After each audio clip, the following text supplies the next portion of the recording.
Здравейте, дами и господа, почистихме още едно кладенче в Вълчитлан. Това, което сме изчистили, колкото толкова водичка да има, очистихме се. Човек е доволен, поляхме картофите. Поляхме картофите и така. Само да искам да кажа нещо за продълбочаването. Хора, не се лъжете.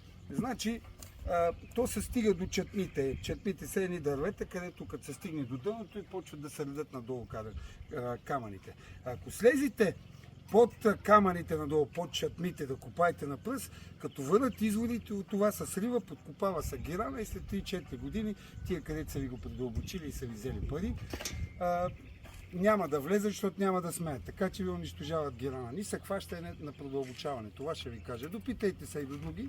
Така че това мога да ви кажа истината. Аз не продълбочавам. Който иска да продълбочава и не лъжа никой.